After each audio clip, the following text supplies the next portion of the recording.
Supreme court ने नुपुर शर्मा की गिरफ्तारी पर फिलहाल रोक लगाई। 10 अगस्त को होगी सुनवाई।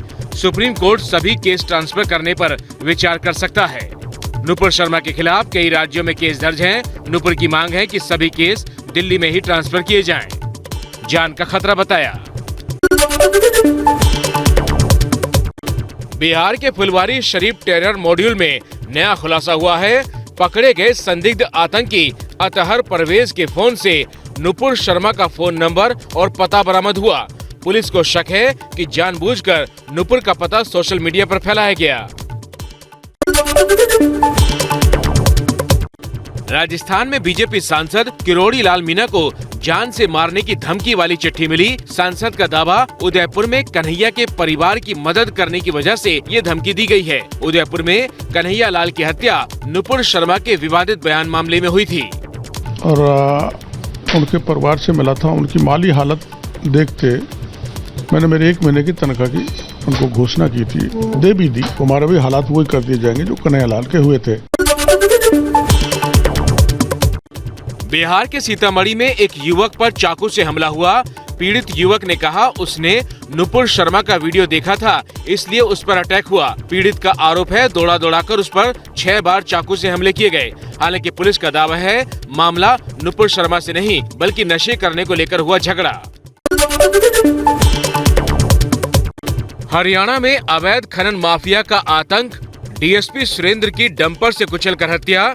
डीएसपी मौके पर अवैध खनन की जांच करने पहुंचे थे। हरियाणा के नूह में अवैध खनन की सूचना मिलने पर मौके पर पहुंची थी डीएसपी की टीम। खनन माफिया ने पत्थरों से भरे ट्रक से डीएसपी सुरेंद्र को कुचल दिया। उनकी मौके पर ही मौत हो गई। हत्या करने के बाद आरोपी मौके से फरार हो गया। हरियाणा पुलिस एबीपी न्यूज से बोली, जल्द पकड़ लेंगे। आम आदमी पार्टी के संजय सिंह ने पूछा, अग्निपथ योजना में अभ्यर्थियों की जाति क्यों पूछी जा रही है? बीजेपी बोली, अंतिम संस्कार में इस्तेमाल होती है ये जानकारी। रक्षा मंत्री राजनाथ सिंह ने कहा, पुरानी व्यवस्था ही चल रही है। भारत की सेना में भर्ती के लिए ऐसे नहीं है कि आप जाति पूछेंगे। कोई भी इसमें धर्म और कास्ट के आधार पर सिलेक्शन का रूल नहीं है। यह पूरी तरह अफवाह है। जो पहले व्यवस्था थी हमारे आजादी के पहले से वही व्यवस्था अब तक भी चली आ रही है। सुप्रीम कोर्ट ने कहा, अग्निपथ योजना के खिलाफ तमाम याचिकाओं पर सुनवाई फिलहाल दिल्ली हाई कोर्ट में होगी। अग्निपथ योजना को रोक लगाने की मांग वाली याचिकाओं पर सुनवाई अभी देश के 5 हाई कोर्ट में चल रही है।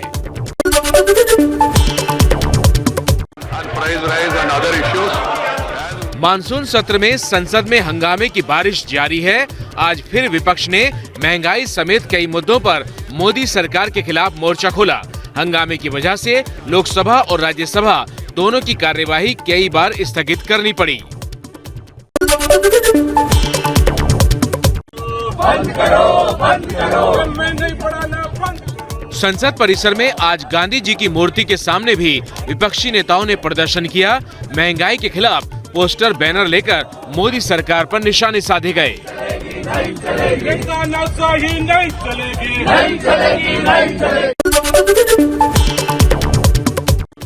देश की मुद्रा रुपया लगातार कमजोर हो रहा है। बाजार में $1 की कीमत अब 80 रुपए से भी ज्यादा है। रुपया कमजोर होने से अर्थव्यवस्था, आयात और विदेशों में पढ़ाई करने वालों पर महंगाई का बोझ बढ़ता है। यूपी में लखनऊ के लुलु मॉल में नमाज पढ़ने के 4 आरोपी गिरफ्तार। लुलु मॉल में नमाज पढ़ने का वीडियो वायरल हुआ था, जिसके बाद मॉल में हिंदू संगठनों ने भी प्रदर्शन किए। इस मामले पर सीएम योगी ने सख्त कार्रवाई के आदेश दिए हैं। मैंने पहले कहा कि सड़कों पर या पूजा के लिए या किसी भी अन्य कार्यक्रम के लिए कोई जगह नहीं होनी चाहिए और इसको किसी भी प्रकार की अनुमति नहीं दी जानी चाहिए। यूपी के बेसिक शिक्षा मंत्री संदीप सिंह के घर के बाहर हुआ धरना प्रदर्शन। विरोध कर रहे लोगों ने सुंदरकांड भी पढ़ा।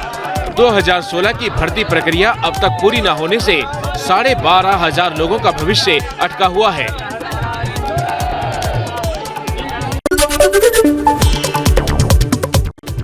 जम्मू कश्मीर में सुरक्षा बलों की बड़ी कामयाबी, लश्कर के 3 आतंकी नेटवर्क का पर्दाफाश, 7 आतंकी गिरफ्तार भी हुए।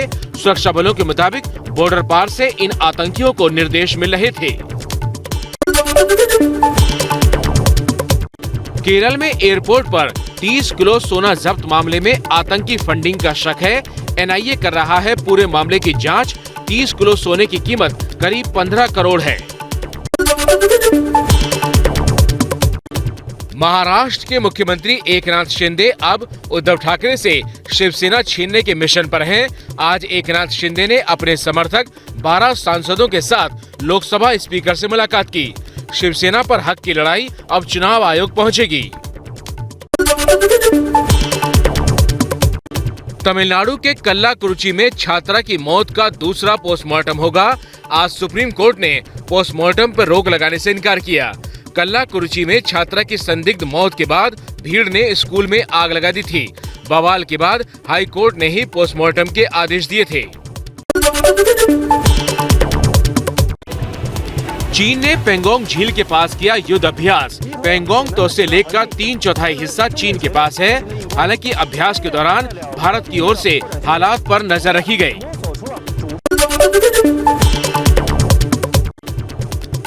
उपराष्ट्रपति चुनाव में विपक्ष की उम्मीदवार मार्गरेट अल्वा ने आज नामांकन किया। राहुल गांधी और शरद पवार समेत विपक्ष के कई बड़े नेता भी मौजूद रहे। उपराष्ट्रपति चुनाव के लिए एनडीए ने बंगाल के राज्यपाल जगदीप धनखड़ को उम्मीदवार बनाया है।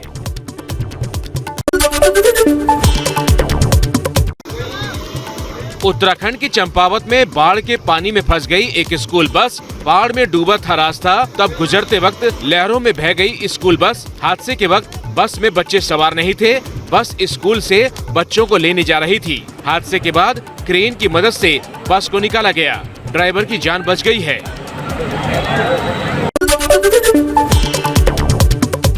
हिमाचल के किन्नौर में बादल फटने से सैलाब आया। यहाँ शालकाहार गांव में हुई बर्बादी, कई घर टूट गए, लोगों की जान भी बाल बाल बची। मौसम विभाग के मुताबिक तिब्बत के पास इस गांव में कम बारिश होती है। ढलान वाला इलाका है, लेकिन अब थोड़ी सी बारिश होने की वजह से भी आफत आ रही है।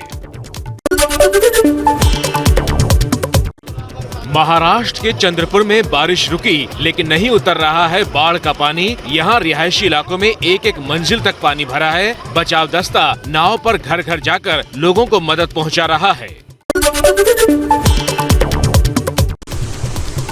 गुजरात में उकाई डैम में पानी का प्रेशर बढ़ने की वजह से बांध के कुछ गेट खोलकर पानी निकाला गया।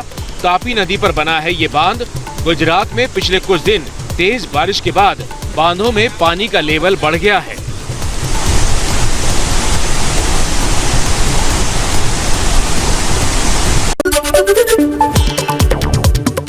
गुजरात के अरवली में बारिश के बाद आफत दिखाई दी। यहाँ तेज बारिश के बाद एक पेट्रोल पंप में पानी भर गया। बारिश रुक गई, लेकिन पानी भरा हुआ है। सड़कें भी पानी में गुम हैं।